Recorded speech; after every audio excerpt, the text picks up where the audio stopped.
versículo 60.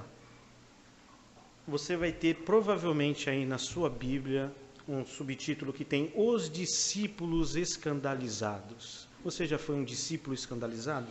Hoje nós vamos ler sobre os discípulos escandalizados. Muitos dos seus discípulos, tendo ouvido tais palavras, disseram: duro é este discurso, quem pode ouvir?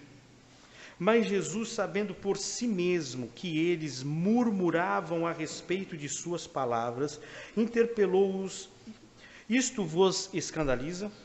O que será, pois, se vires o Filho do Homem subir para o lugar onde primeiro estava?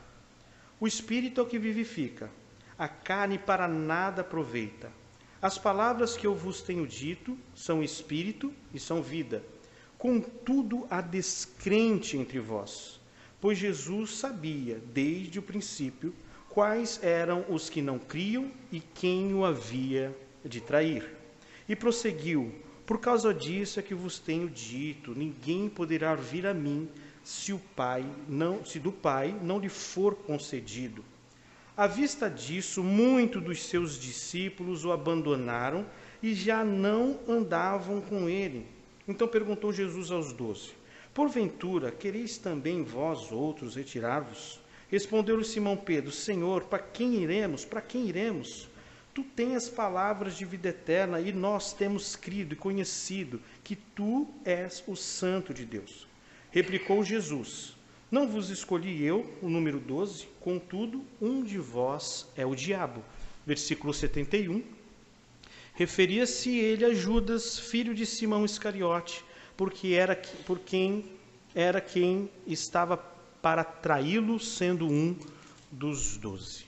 Mais uma vez oremos. Senhor, damos graça a Ti mais uma vez, agora pela leitura da Tua palavra. Senhor, que o Senhor fale mais uma vez conosco pelo texto sagrado. Meu Deus, porque na verdade necessitamos de fato sempre da Tua voz que vem de encontro aos nossos corações. Senhor, não queremos de fato ouvir aquilo que desejamos, mas o que o Senhor tem a nos dizer, porque o nosso coração é enganoso e as nossas mentes muitas vezes nos traem, mas queremos de fato o que o Senhor tem para nós, com a porção do texto sagrado, em nome de Jesus. Amém. Irmãos, o que está acontecendo aqui? Se nós lembrarmos um pouco, nós vamos recordar que Jesus ele vem fazendo um discurso a algumas pessoas, o texto chama de multidões, que seguiu ele e os discípulos após a multiplicação de pães e peixes. Não é isso? Jesus multiplicou pães e peixes e uma multidão seguiu Jesus. A partir de então nós temos Jesus fazendo um discurso a essas pessoas, e a base do seu discurso se dá que ele diz àqueles judeus, aquela multidão que o seguiu, que ele é o pão vivo que desceu do céu. E nós lemos no versículo 41 assim: murmuravam, pois, dele os judeus, porque disseram: eu sou o pão que desceu do céu. Com esse discurso que Jesus ele faz um contraponto com o maná, porque aqueles judeus pediram sinais para Jesus. Eles disseram que Moisés tinha dado o pão do céu. Mas Jesus disse assim: não, na verdade o verdadeiro pão quem dá é Deus. E eu sou o pão vivo que desceu do céu. Parafraseando, né? Jesus se coloca acima do próprio Moisés. E ele diz que ele é este pão vivo. Mas para estes homens, como pode? Eles conhecem o local de origem de Jesus. Ele conhece a sua mãe, eles conhecem o seu pai, conhece o local de onde ele vem. Como então ele diz: desci do céu? Este é a murmuração, esta é a indagação dessas pessoas que o texto chama os judeus. Esses homens estão entendendo o discurso de Jesus de uma forma literal. E a discussão vai ganhar uma amplitude maior, porque no versículo 51, Jesus diz assim: eu sou o pão vivo que desceu do céu. Isso eles já tinham questionado. Mas aí ele continua: se alguém dele comer, viverá eternamente. O pão que eu darei pela vida do mundo é a minha carne. Olha só. Eles vão, se já estava se eles já estavam com dificuldades de entender o discurso de Jesus, porque ele dizia, eu sou o pão vivo e desci do céu, quanto mais agora ele diz, como diz no texto, o pão que eu darei pela vida do mundo é a minha carne. No versículo 52 tem um outro ponto de disputa. Disputavam, pois, os judeus entre si, dizendo, como pode esse dar-nos a comer a sua própria carne? Como eles estão entendendo o discurso de Jesus? De forma literal. Eles estão entendendo o discurso de Jesus, aqui, comer a carne, como se fosse de fato um ato canibal mesmo, canibalista mesmo. Entendendo de forma literal. Mas nós já temos visto que o que Jesus está se referindo é a sua encarnação, a sua obra redentora, a sua obra sacrificial. E a boca que come o pão e a boca que come esta carne é a fé. Não é, de fato, um alimento físico. Esse ponto que Jesus faz um contraste é em relação ao pão que perece. O pão que aqueles homens estavam atrás. O pão que simplesmente sustenta a vida física.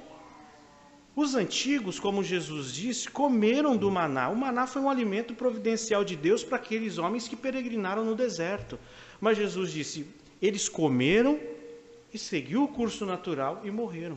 Porque o maná nunca nunca foi dado para dar vida e vida eterna, mas sustentar a vida material, sustentar o físico, um alimento, a comida que perece. Mas o pão da vida, ele não sustenta, ele não é o maná, ele dá e sustenta a vida espiritual. Ele coloca o homem em relacionamento correto com Deus, em comunhão com Deus. Porque vida, segundo o texto, é estar em relacionamento correto com Deus. É estar em comunhão com Deus, é ter as suas obras malignas expiadas na cruz do Calvário. Mas esses homens estão entendendo de uma forma literal, eles não estão compreendendo o que Jesus está dizendo. Eles não estão entendendo que, na verdade, a boca que come o pão, que come a carne, que bebe o sangue de Cristo é a fé. Da mesma forma que você se identificará essa noite com o símbolo do corpo de Cristo, do sangue de Cristo exposto na ceia do Senhor. Por mais que você irá ingerir os elementos, a sua participação na ceia do Senhor, a sua identificação com o corpo e com o sangue de Cristo na nova aliança, é pela fé. É pela fé que você é abençoado espiritualmente por participar dessa mesa essa noite. Mas esses homens não estão entendendo assim. Mas, na verdade, o versículo que nós vamos nos prender, a partir do verso 60 para frente, nós vamos ver um outro grupo que não é chamado de os judeus ou nem de multidões. E como é chamado essas pessoas que estão aqui agora no versículo 60? Muitos dos seus discípulos. Esses discípulos não são os 12, que são chamados também de apóstolos, aqueles a qual a igreja está fundamentada, alicerçada.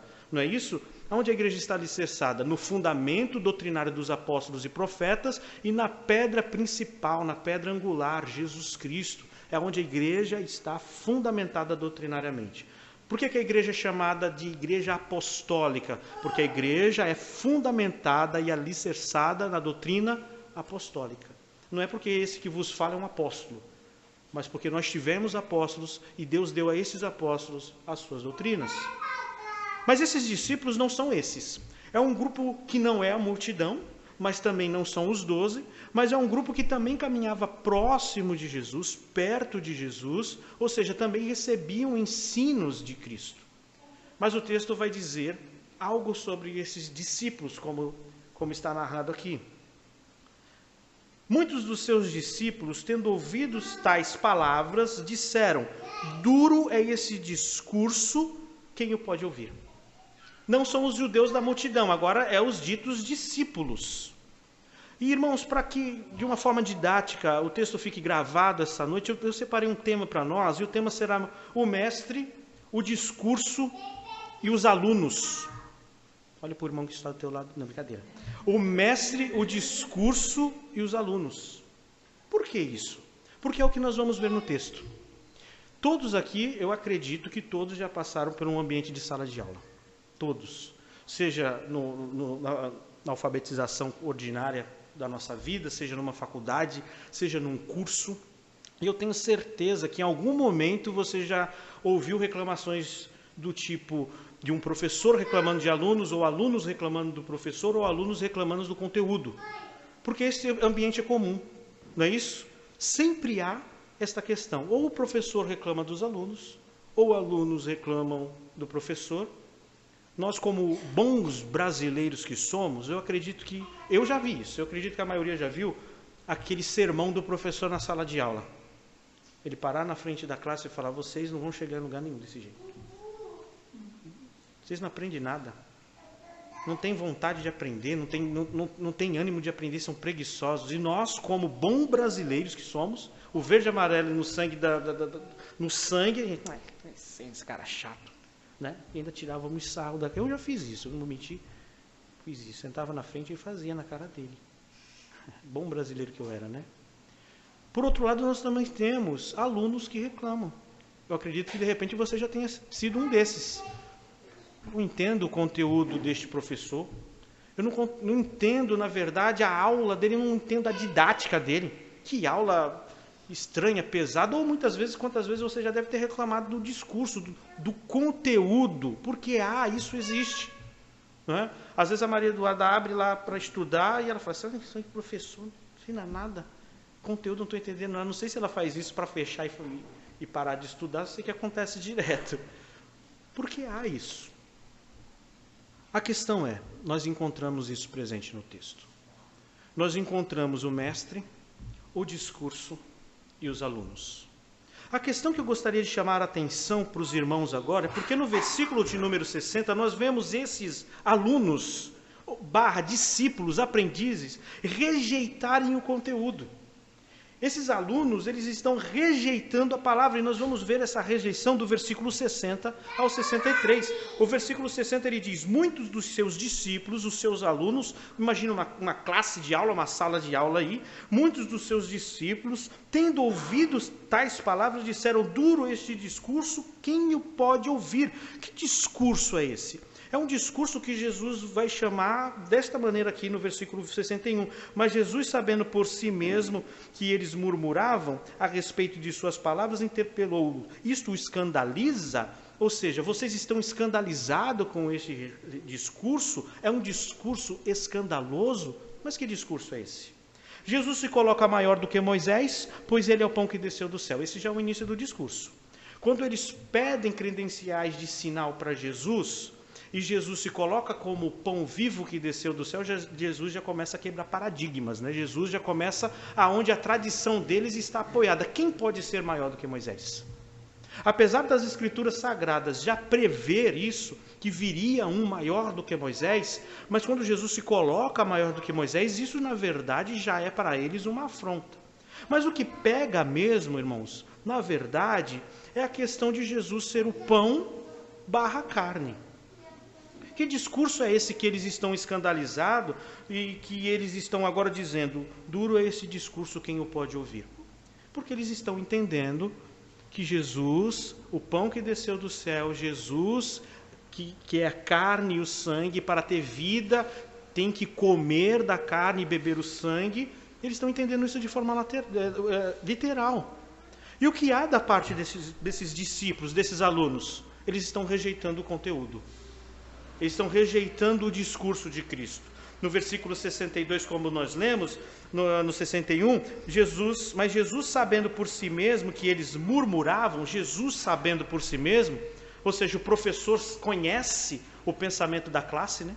Ele sabe o que os seus alunos estão pensando, estão comentando, estão dizendo.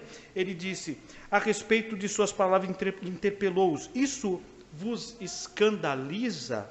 O mestre conhece a queixa dos seus alunos. No versículo 62 ele vai dizer assim: que será, pois, se virdes o Filho do Homem subir para o lugar onde primeiro estava? Eles estavam escandalizados com o discurso. Eles não estavam entendendo e disse: duro é este discurso, duro é este conteúdo. Ele diz: o que será, pois, se virdes o Filho do Homem subir para o lugar onde primeiro estava? Como Jesus iria subir para o lugar onde primeiro ele estava? senão antes passar pela cruz do Calvário. Jesus encarnou, viveu, morreu, ressuscitou ao terceiro dia e ascendeu aos altos céus. Mas antes de Jesus ascender aos altos céus, ele foi crucificado. Na verdade, irmãos, se o conteúdo e o discurso de Jesus assusta aqueles homens, imagina a cruz. Porque as Escrituras já vai nos dizer, nos ensina, que a cruz de Cristo é loucura para aquele que perece. Mas ela é poder de Deus para os salvos. É poder de Deus para os eleitos. As coisas espirituais se discernem espiritualmente. As coisas espirituais que se discernem espiritualmente não é quando nós suspeitamos de certos movimentos modernos e nós suspeitamos disso e as pessoas dizem, olha, você deve aceitar, você não aceita porque você não é espiritual. As coisas de Deus se discernem espiritualmente. Não é disso que o texto está dizendo, é disso aqui. Esses homens não discernem o Evangelho. Esses homens não discernem o discurso de Cristo. Mas se este conteúdo assusta, eles não estão preparados para a cruz. Porque a cruz é loucura para o que perece. E como Jesus retornaria ao lugar onde ele primeiro estava, que é junto ao Pai. No princípio era o Verbo e o Verbo estava com Deus. Antes dele ascender aos céus de forma gloriosa, ele passaria pela cruz e retornaria. Mas se nós nos escandalizamos com o discurso de Cristo, nos escandalizamos com a sua cruz. Se nós não estamos preparados para a palavra de Cristo, nós não estamos preparados para o seu sacrifício. Se nós não contemplamos Cristo em sua palavra, não conseguimos contemplar Cristo crucificado, aquele que morreu por pecadores, para redimir pecadores dos seus pecados. Versículo 63 vai dizer assim: o Espírito é o que vivifica, a carne para nada aproveita. As palavras que eu vos tenho dito são Espírito e vida. Olha como Jesus é misericordioso com a classe, irmão. Eles não estão entendendo, mas Jesus ele dá uma explicada aqui. Porque o homem, ele é formado, ele é constituído de parte material e parte espiritual. Mas esses homens, quando se aproximam de Cristo, eles estão ali querendo alimentar somente o quê? A matéria. Eles estão atrás do pão que perece.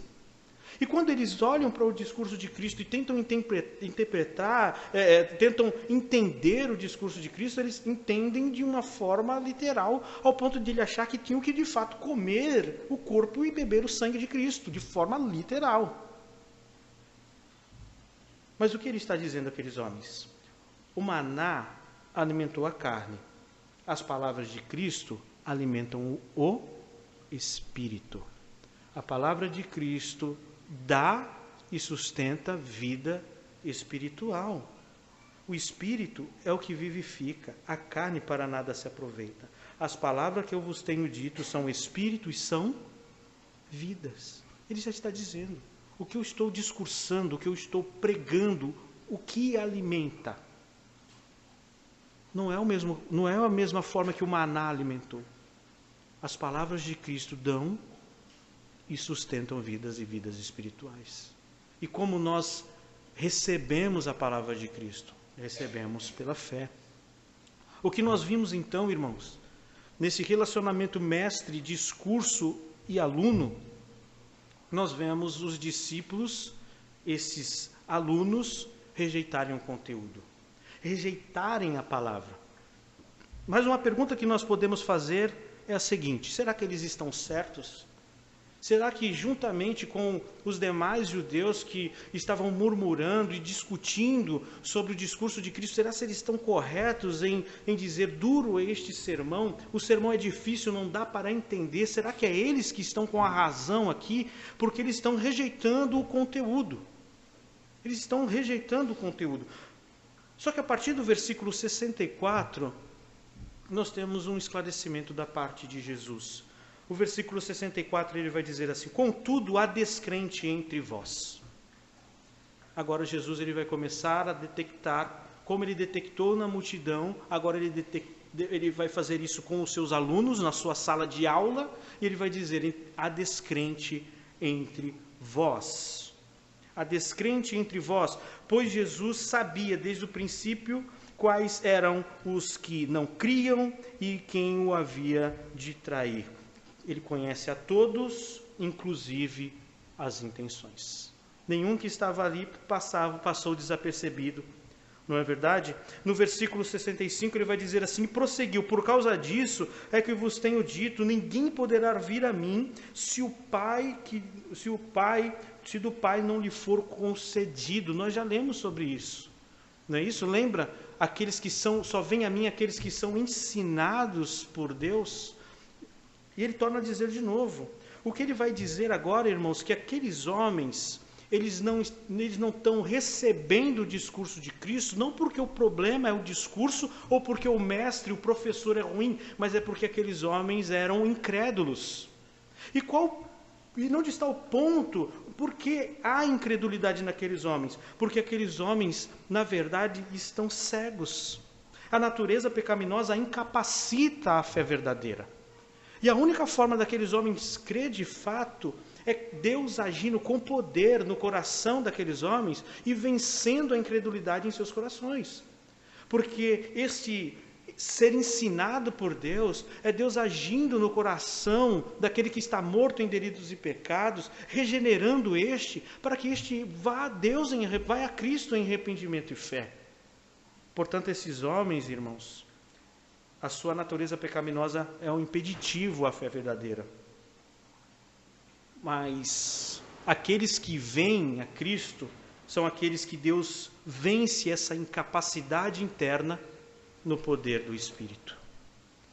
E ele vai dizer, e prosseguiu, por causa disso é que eu vos tenho dito, ninguém poderá vir a mim se do Pai não lhe for concedido. Os discípulos rejeitam a palavra, então no primeiro momento parece que o problema é o conteúdo, que o problema é o mestre. Mas agora Jesus vai dizer, o problema são os alunos. E qual o problema dos alunos? Não creem. E por que não creem? Porque estão mortos em seus delitos e pecados e não creem, são amantes de si mesmo, amam as trevas, são amantes daquilo que faziam antes. E não creem. Há descrente entre vós. No versículo 66 vai dizer assim, à vista disso, muitos dos seus discípulos o abandonaram e já não andavam com ele. Olha o sucesso do discurso. Vai fechar o curso. Os discípulos vão à diretoria, vão à secretaria e dizem, olha, o conteúdo não me agrada do conteúdo dele, não me agrada do conteúdo dele, o discurso não é bom, o professor não é bom, vou fechar, vou trancar a matrícula, porque o texto está dizendo isso. Abandonaram e já não andaram com ele. Abandonar significa voltar para aquilo que se fazia antes. Abandonar é voltar, é retornar para aquilo que já estavam fazendo. E por que voltaram para aquilo que já estavam fazendo? Porque o coração e mente estava lá. Por isso não criam. E o que é já não andavam com ele? Andar com ele é o caminho do discípulo. Porque andar com Cristo é o caminho do discipulado. Só é discipulado quem anda com Cristo. Se não anda com Cristo, não é discípulo. Se não anda com Cristo, não aprende de Cristo. Mas esses homens abandonam a Cristo e está para fechar o curso. Que discurso próspero. Se fosse na nossa época, nós estaríamos dizendo, Jesus está por fora. Ele vai acabar com o cursinho. Vai fechar. A gente investiu, fizemos propaganda, ele me dá um discurso desse que a classe toda vai embora. Porque é o que está acontecendo aqui. Mas Jesus mostrou no texto, irmãos, que o problema não é o conteúdo. O problema não é o mestre. Quem são os problemas? Quem é o problema? O problema são os discípulos. O problema está com os alunos. Por quê? Há incrédulo entre vós. E na verdade esses abandonam porque são incrédulos.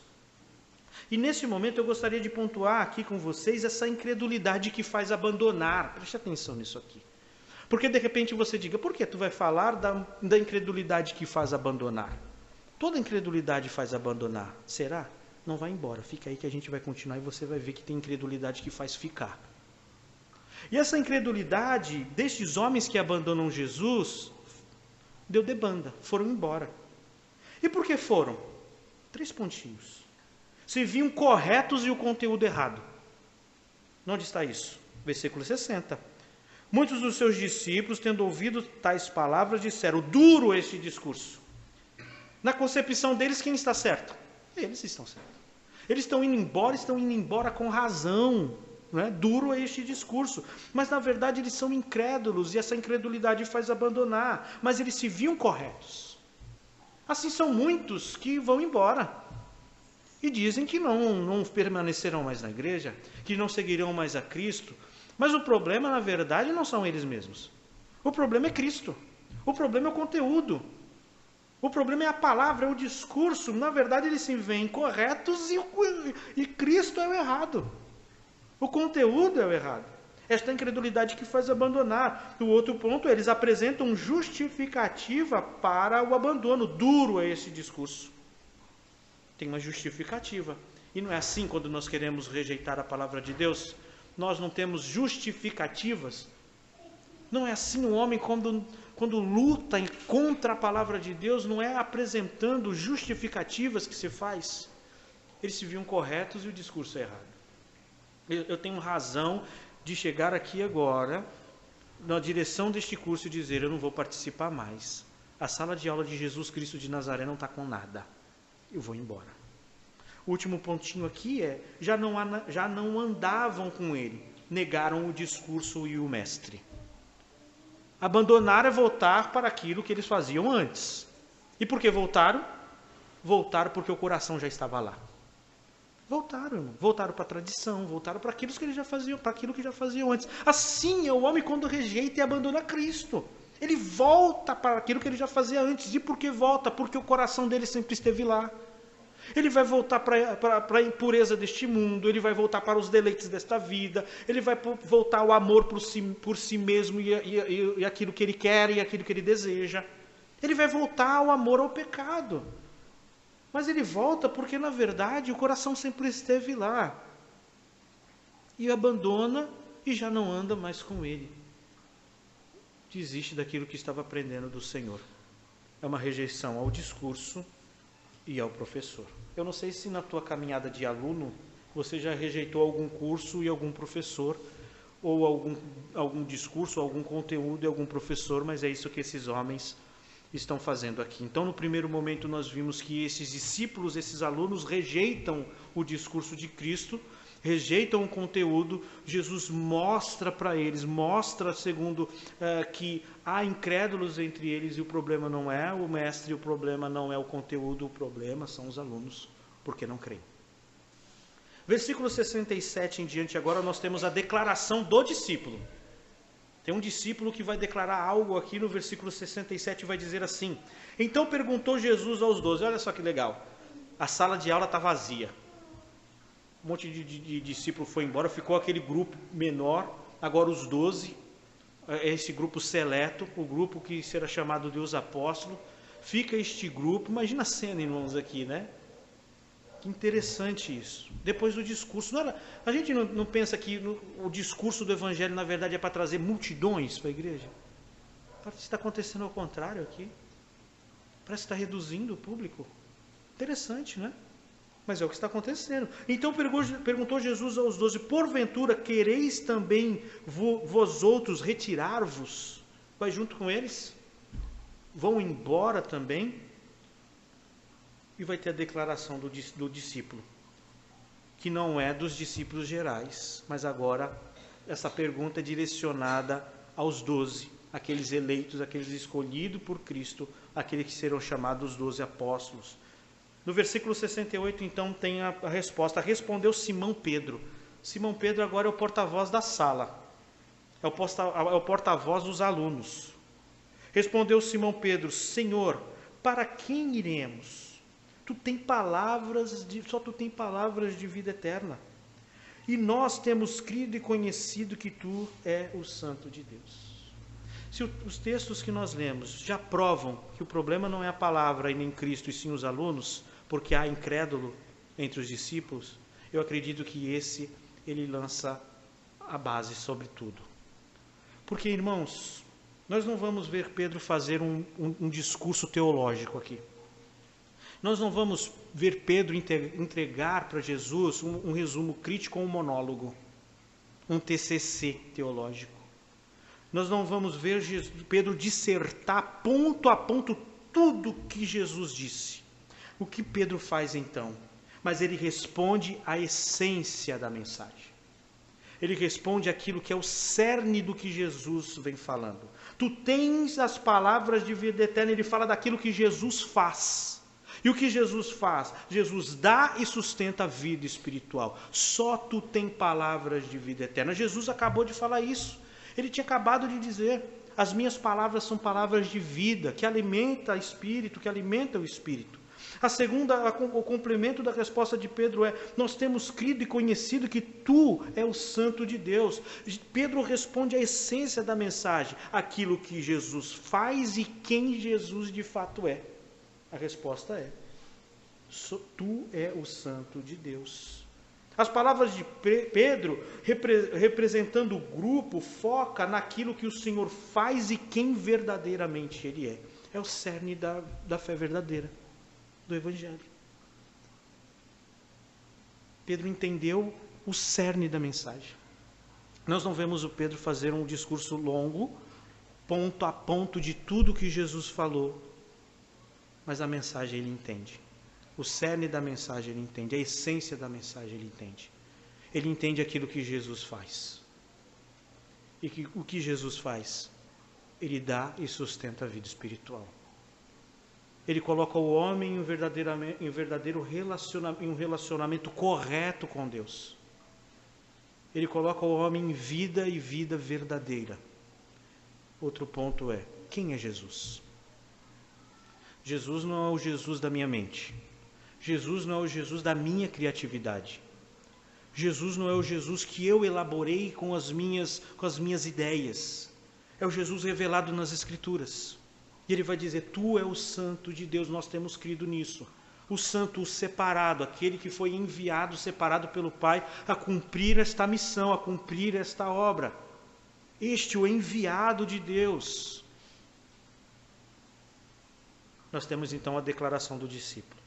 Nós temos esses discípulos que rejeitam a palavra. Jesus mostra que o problema eram os discípulos e agora a declaração do Pedro, o porta-voz dessa sala de aula. E Jesus disse, replicou Jesus no versículo 70. Não vos escolhi eu, número 12, contudo, um de vós é o diabo. Olha isso, irmãos, ainda no grupo de 12, ainda tinha um lá. Ainda tinha um problemático lá. Referia-se ele a Judas, filho de Simão Iscariotes, porque era quem estava para traí-lo, sendo um dos 12. Lembra que nós falamos da incredulidade que faz abandonar? Em Judas nós temos uma incredulidade que faz permanecer. O incrédulo que ficou. O incrédulo que não saiu do curso. O incrédulo que não abandonou a sala de aula. Contudo, um de vós é o diabo. Ele conhecia todos, o grupo geral e o grupo dos 12. A incredulidade que faz permanece, porém, sem crer verdadeiramente, sustenta intenções malignas, faz parte do grupo, mas as intenções de Judas eram intenções malignas. A incredulidade que faz permanecer. Não era um crente, não era alguém que cria de fato em Cristo, mas estava lá. Permaneceu no grupo. Quem é Judas? Judas é o incrédulo que permanece. Os demais discípulos são os incrédulos que abandonaram, que tiveram as suas justificativas, que viam-se correto e que rejeitaram o professor e o conteúdo.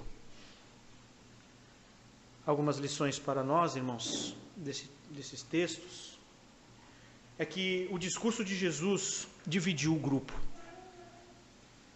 Nos incrédulos murmuradores judeus, lembram disso? Olha só o que o discurso de Jesus fez, preste atenção. O discurso de Jesus dividiu o grupo. Nos incrédulos, nos murmuradores judeus, nos discípulos desertores incrédulos, nos discípulos que confessaram a fé verdadeira e no discípulo traidor, aquele que ficou. O poder do Evangelho de fato salva o eleito e condena o réprobo. Preste atenção nisso. Olha o que o Evangelho faz. O Evangelho divide o grupo, separando as intenções dos corações, revelando o que há na mente e no coração das pessoas. Se é numa pregação de hoje, de um falso evangelho, de um evangelho contemporâneo, este grupo todo estaria reunido no mesmo ambiente chamado de irmão e irmã. Seriam batizados. Fariam parte do rol de membro da igreja. Mas o evangelho colocou cada um no seu lugar. O discurso de Cristo separa os judeus murmuradores, falsos discípulos, os discípulos que confessam e o discípulo incrédulo que permanece. Este é o poder do Evangelho. Se nós estivéssemos lá e aquela cena fosse transportada para os nossos dias, nós diríamos: que fracasso! Que fracasso! Deveria haver uma multidão aqui. Sobrou 12. E dos 12, um não presta. Mas o Evangelho, ele é tão profundo, irmãos. Ele é tão profundo que ele adentra, ele penetra o mais íntimo do homem. E não tem como um discurso de Cristo fazer com que todos sejam a mesma coisa, sendo que há murmuradores, incrédulos, traidores e os que creem. Na relação de mestre, aluno e conteúdo, o nosso mestre sempre estará certo. O que nós conseguimos aprender aqui é que existe dentro desse texto essa relação. O mestre, os alunos e o conteúdo. De repente você tenha feito algum curso que você se entenda que você é o correto por ter deixado ou ter abandonado ou não querer permanecer. Mas eu digo, irmãos, com convicção do texto bíblico, que nesta relação que temos, nós e discípulos de Cristo, em relação à palavra de Deus e o nosso mestre que nos ensina pela sua palavra, o nosso mestre sempre estará certo. E ele, como mestre, é aquele que tem a nos ensinar, tem a nos instruir, tem a nos direcionar. Nesta relação, irmãos, a sua palavra sempre estará correta. Sempre estará correta. Lâmpada para os meus pés e luz para o meu caminho é a tua palavra. Quem somos nós sem a palavra de Deus? Somos cegos que andam tateando sem saber para onde vai. Mas a palavra de Deus ilumina o nosso entendimento, o nosso coração, para que nós andemos direcionados. Jamais, neste relacionamento mestre e discípulo, o mestre estará errado e o conteúdo estará errado. Porque o mestre é corretíssimo e a sua palavra é corretíssima. Sobra a gente, sobra nós. E nesse dilema, nós sempre estaremos errados.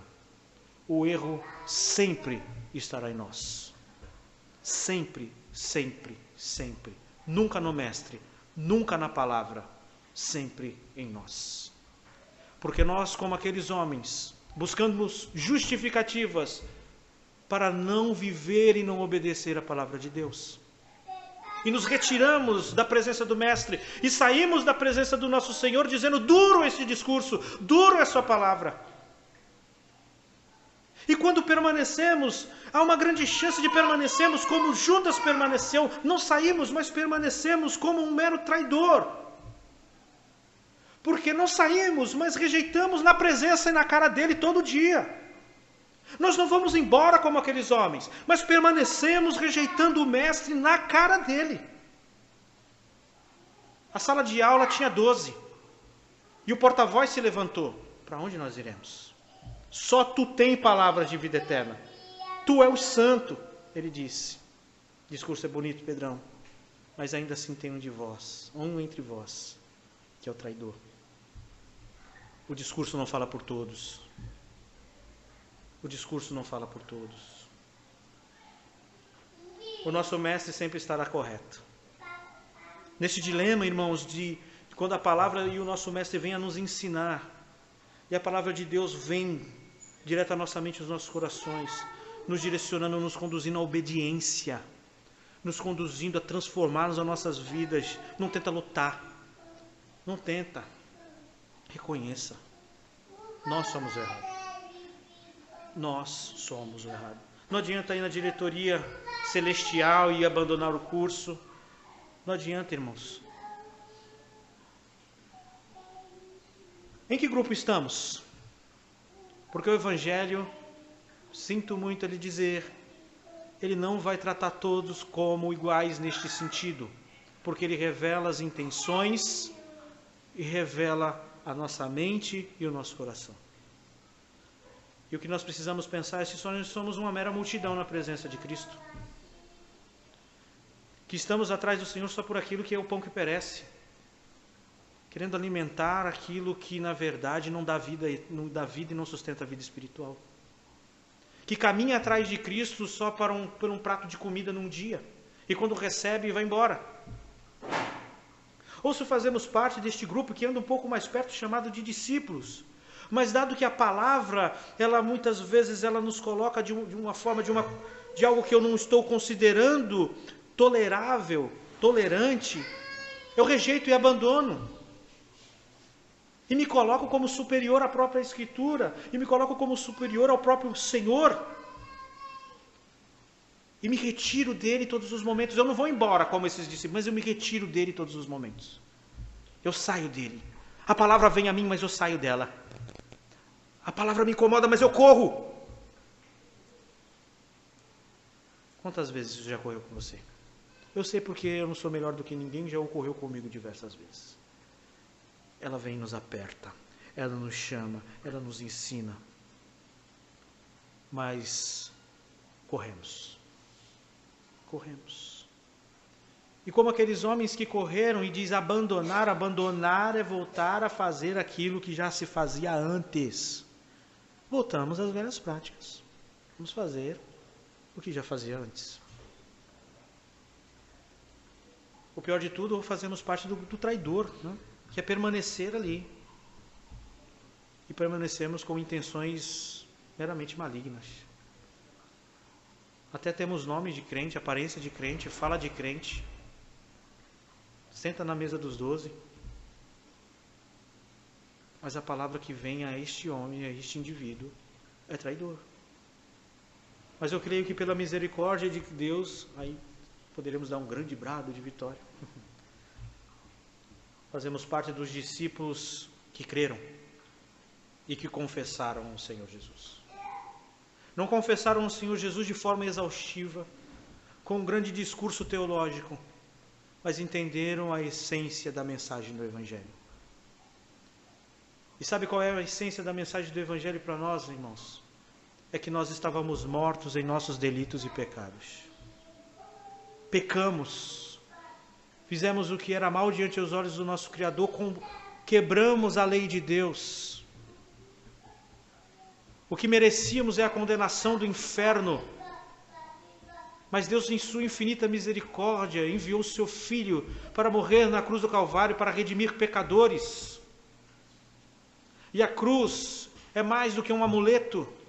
A cruz é o tribunal de Deus derramando a sua ira sobre o Filho, ira que esta era direcionada a miseráveis como nós. Mas ensinados por Deus, numa vocação e um chamamento na pregação do Evangelho. O Evangelho é pregado a você e Deus chama você rompendo, vencendo a dureza do teu coração, vencendo o inferno que habita dentro de você. Chama de forma eficaz e você não resiste, vai a Cristo em arrependimento e fé e se agarra à cruz de Cristo e declara: para onde eu irei? Para onde eu irei? Esses são os discípulos de Cristo. Aquele que sabe que não tem mais para onde ir, porque só Ele tem palavras de vida eterna. Amém? Na relação de mestre e aluno e conteúdo, o mestre sempre tem razão. Ok? A sua palavra sempre estará correta. E o problema? Sempre será nosso. Sempre será nosso. algumas atitudes que nós encontramos no texto. Incrédulos que abandonaram,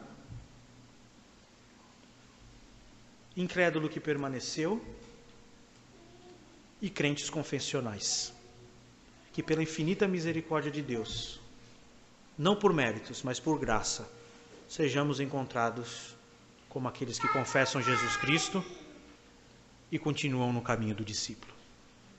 Porque o discipulado é um caminho. Aprendemos de Cristo todos os dias. Aprendemos de Cristo todos os dias.